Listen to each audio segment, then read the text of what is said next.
I'm scared. Shamsi, the great caliph of Speaker's Corner. Shamsi the first. A scholar of Islam is frightened to answer a question. Why wouldn't you answer my question? Well, I can see you know why we can have a question because I can explain myself. Shamsi, would you allow your 9-year-old daughter to have the 64-year-old man? Yes or no? Yes or no?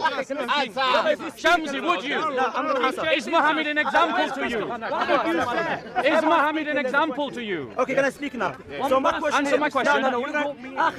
Answer my question. I'm not going to choose subject, no. So I'm asking the question about the criteria. Brother. Notice, I answered his question. So now look, one person. now I'm going to show you why I started with that the Western always think they are superior than us. They think we have to follow their way, otherwise we are backward. Did you know that? Stop touching Shamsi. Okay, I'm not touching you. Sorry about that. Just the way I speak. Just keep your hands to yourself. I know I'm an attractive guy, but you know. I don't know about that. Because I know you people go to Thailand, sleep with little boys. I know you people do that. You're silent. Did you hear that? I know you people do that. I know you people do that. Did you hear him? If a Muslim says it was acceptable because it was part of the culture at the time, then we must carefully ask, is morality determined solely by the culture of a particular era? If everything is justified simply because it was accepted by the culture of the time, then practices like slavery and unlimited polygamy could also be deemed acceptable, as long as society considered them normal. But the human conscience, which reflects the image of God within us, testifies that not everything customary is morally right. Jesus Christ did not conform to the broken cultural norms of his time. He challenged and corrected practices that diminished human dignity, especially in how women and children were treated. In the Gospels, women were not reduced to objects of control. They were honored, taught, and even chosen as the first witnesses of his resurrection. This was radically countercultural in the patriarchal world of the first century. So if we justify child marriage simply because it was part of a cultural tradition, we are, in effect, saying that God is indifferent to the moral development of humanity, when in fact, from the very beginning, God created humans to be rational and moral beings. Shouldn't Muhammad, who is claimed to be the final prophet, be the highest moral example? The Bible says in Proverbs 31:8, "Speak up for those who cannot speak for themselves, for the rights of all who are destitute. Defend the rights of the poor and needy." In other words, we are called not to justify oppression simply because it is cultural, but to be a voice for the voiceless, including children like Aisha. Did you hear him? Which people, Shamsi? Which people? Shamsi, why are you running? Why are you running, Shamsi? Why are you running? Why are you running? I have no problem to discuss this matter. Let's talk about it. So let's talk about it, Shamsi. Shamsi, is Muhammad an example to you? He's a best example to me. Was he a best example when he had a 9-year-old girl? Nah, let me speak now. Okay, speak. Best example. Okay, listen. There's a thing that Prophet Muhammad did. Yeah. It was what? It was according to his culture. It was not, for example of that. Yeah. The scholars discuss, is it everything that Prophet Muhammad did, Yeah. do we have to follow? Yeah. They said no, some things Prophet Muhammad did, it was according to his culture. Yeah. For example of that, Prophet Muhammad got married to a woman, she was older than him. Yeah. Do I have to follow him in that? No, I don't have to follow him. See what I'm saying? He will never speak about it. I don't have to follow him in that. Because why? There was a culture to get married to an old woman or to get younger. And now, about Aisha, as you have said, what is the difference between a child and an adult? According to biologists, that when a girl reaches the age of puberty, she's not a child anymore. According to Aisha, in Surah Ibn Majah, when the girl reaches the age of 9, she's not a child, she's a woman. So my question to you, if a girl... Stop touching Shamsi. I'm not touching you, You just touch me. Keep your hands to yourself. You know what I mean? Please.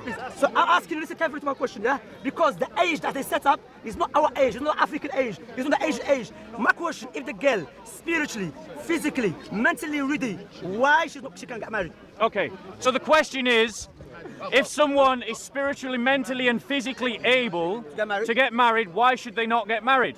Of course, if someone is spiritually, physically and mentally able to be married, they can be married. But let's be clear. Let's be clear. Let's be clear. Who among you actually believes that a 9-year-old child who is still playing with dolls, as it says in the hadith, is mentally, physically and spiritually able to have sex with a 64-year-old man. According to the hadith, according to the hadith,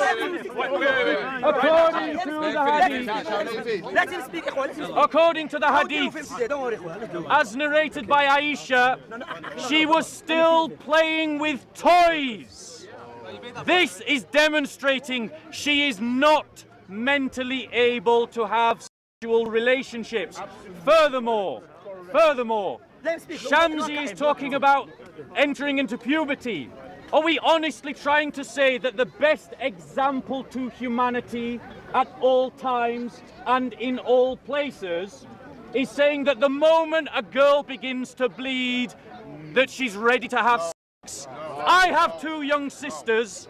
I know very well that just because they enter into puberty, it does not mean that they are ready for that kind of intimacy. And I am backed up by every psychological study of childhood development that demonstrates that the mental faculties of a child to know right from wrong develop from the age of about 13 onwards. 13 onwards. Have you finished? That means Aisha had not finished. I'm answering your point. No, you're not answering my question. You're preaching now. I am demonstrating that Aisha does not meet your criteria. No, it does meet my criteria. Okay. Okay, no, I'm going to speak now. No, wait. I'm going to ask you a question. No. I answered your question. I'm going to ask you a question. I want to ask you a question. When we examine the authentic hadiths concerning Aisha's age at the time of her marriage to the Prophet of Islam, we find linguistic indicators that strongly suggest she had not yet reached full personal maturity, physically, emotionally, or spiritually. According to Sahih al-Bukhari, Aisha herself states that she was married at the age of 6 and that the marriage was consummated when she was 9. The expression used in the Arabic is bana biur, which literally means he built with me. But in classical Arabic, this phrase is widely recognized as a respectful idiom for consummating a marriage. This indicates that the union was not merely ceremonial or a betrothal, but one that was physically enacted during early childhood. What stands out even more is how Aisha describes herself during that time. In Sahih Muslim, she refers to herself as a jariya, a term in classical Arabic that denotes a young girl still in the stage of childhood and not yet fully matured. This is significant because Arabic has distinct words for adult women, such as nisa or imra'a. These are the terms used in the Quran when addressing laws and responsibilities for mature women. The fact that Aisha still identified as a jariya during this period suggests she was not considered an adult by the standards of her own language and time. Further context is given in another hadith where Aisha recounts that she used to play with dolls while living with the Prophet, and he would allow her to play with her friends. This illustrates that she was still within the playful stage of childhood. Even by the cultural norms of that era, such activities were associated with those not yet fully grown. In the Old Testament, none of the great prophets, whether Moses, David, or Abraham, are ever described as marrying young girls. Even in an ancient context where early marriage occasionally occurred, there is no prophetic example that mirrors this kind of relationship. On the contrary, when the Bible recounts moments where leaders failed morally in their treatment of women, such as David and Solomon, those failures are not upheld as righteous examples, but rather shown as warnings. In contrast, Islamic tradition does not treat the marriage to Aisha as a moral failure, but rather as a recorded and celebrated example, even regarded by some as part of the Prophet's exemplary life. This raises an important ethical question. If this relationship is upheld as a timeless model for believers, how should it be viewed through the lens of compassion, justice, and the protection of the vulnerable? Jesus Christ, by comparison, elevated the dignity of children. He welcomed them, embraced them, and declared that the kingdom of heaven belongs to such as these. He even gave a severe warning, "But whoso shall offend one of these little ones which believe in me, it were better for him that a millstone were hanged about his neck, and that he were drowned in the depth of the sea." These words reflect the heart of a God who safeguards innocence and condemns the misuse of authority. According to his logic, if the girl, according to his logic, if the girl she's playing with the toys, therefore she's what? She's not ready. How many times we see women 25, 26 years old playing with toys? According to my man's logic, they're not ready mentally. It is one note in the West. In the West, she's not even married. She's married and she has her own toys. So that is illogical. She's playing with the toys. Doesn't make her immature. That's the one thing. The second thing, I'm not touching you. That's one thing. The second thing, and now in order for us to say what? Yeah, the second point. Second point, that according to scientists, and you can do your own research, people online, biologists. Please do. Yeah, Please do it. Please do. What I said, it's not just puberty. I said the difference between, if you go to English dictionary, what is the difference between a child and an adult? They say the child, when he enters the age of puberty, is an adult. Islamically, that is not enough for the person to get married, because the other condition, physically, she has to be ready. Physically, that is puberty. Likewise, what? Spiritually and mentally. There's one thing we have to understand. The time of Prophet Muhammad, we have the Christians, we have the Jews, we have the Arab pagans. All of them lived around his time. None of them tried to use that against him. Not just them. Do you know who was the first person to use that against the Muslim? About Aisha's age. When the British changed the law of the age of consent, that was 100 years ago. So my question to you, for 1,300 years, you were silent about it. So you are what? Evildoers. You knew Prophet Muhammad was doing wrong for 1,300 years. You didn't say nothing. Another time, I finished. In Britain, there's many kings. They got married to a girl who was the age of 6. The last of the British king. The British king. Richard. He's preaching. No. What's your question, No, let me finish. I'll let you finish. Last point. Let me finish. I'm going to show you the people here. There's a British king that got married to the princess of France. She was 6 years old. She was what? No, I'm saying, no, that's one thing. You have to accept that your forefathers. It's all right. Let him hang himself. Give him enough rope. No, I didn't say that is enough. I never said that. But I'm saying, do you accept that your forefathers were pedophiles? Okay. Yes or no? No. Answer me. Right. Yes, do it. Guys. Answer me. Yes or no? Do you accept your forefathers were pedophiles? Guys, please note. Answer my question. No, my question. Shamsi, stop interrupting. No. Shamsi, stop interrupting. So, he asked the question, Yes. are my forefathers paedophiles? But notice he did not answer the question that I asked him. Answer my question. Answer my question. Yes or no? According to The British law, question 6 years old, she was that I asked Shamsi, notice he's walking away. He's walking away. Why are you running, Shamsi? Shamsi, why are you running? Shamsi, why are you running away? Shamsi, come back, stop running, Shamsi. Shamsi, shake your hand later. Shamsi, I'm going to go home. Shamsi, come back. Shamsi, stop running. Stop running. Okay, ladies and gentlemen. Yeah, ladies and gentlemen. In Africa, the age of consent is 12. He's playing the victim card. He's playing the victim card. He's playing the victim We have to card. follow his law. Shamsi was asked a question about whether the hadiths demonstrated that Aisha was playing with toys, and he never answered the question. The reason why he never answered the question is because he doesn't want to give credence to the evidence that demonstrates that Aisha was too young to enter into an adult relationship with Muhammad. That's right. A woman at 25 who plays with toys is still clearly a woman.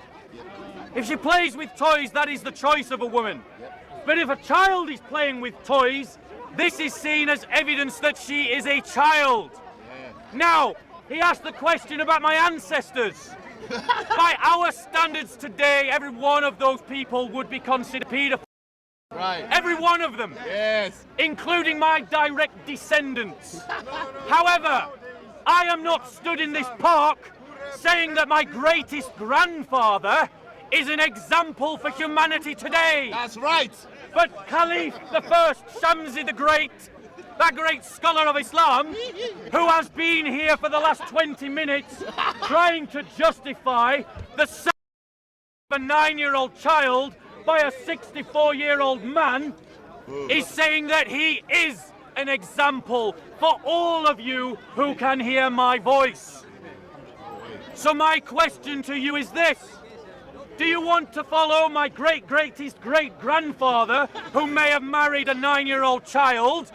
No, of course you don't. Why? Because he's a bad example for today. Yes. So why the hell do you want to follow Muhammad? He did exactly the same thing. Right. When a Muslim argues, Why do you criticize Muhammad when kings in Christian history, like the King of England, or even early church figures, also married young girls? We must respond with clarity. Are you comparing a supposed prophet of God, who is claimed to be the perfect example for all time, to fallible human rulers and cultural figures who were never considered moral standards in Christianity? Christians have never presented the King of England as a model of righteousness. When kings or leaders in Christian history committed wrongs, even serious ones, they were not defended in the name of the gospel. Rather, their actions were judged in the light of Scripture. No Christian ever said, "Because King Henry married a child, that is something we must follow as a matter of faith." Absolutely not. It is not part of the teachings of Jesus, not part of Christian doctrine, and not passed down as a sacred tradition. Even if certain figures in church history were involved in early marriages, those cases were products of flawed human culture, not divine command. They are not defended theologically, nor do we call them moral. Christianity openly acknowledges human sinfulness even within the church. That's why we need redemption, not excuses. But the case with Muhammad is entirely different. Muhammad is not merely a historical figure. He is claimed by Muslims to be the Uswatun Hasana, the perfect example for all humanity, for all time. His marriage to Aisha is not just an event in history. It is recorded in the most authentic hadiths, taught in Islamic schools, and defended by scholars and apologists to this day. When Muslims justify this by saying, "It was normal for that time," they are effectively saying that cultural norms can define prophetic morality, when in fact, it should be the prophet who elevates morality above culture. Jesus Christ never lowered his standard of love and holiness to accommodate culture. He never used his authority to exploit children. Instead, he embraced them, blessed them, and declared them heirs of the kingdom of heaven. So the real question isn't, who else in history did something similar? It's, does the prophet you follow reflect the holiness and love of God, or does he normalize practices that even modern human conscience rejects? That is the difference. Church leaders can fail, human beings can sin, but Christ remains holy, and a true prophet should follow Christ, not follow the sins of his time.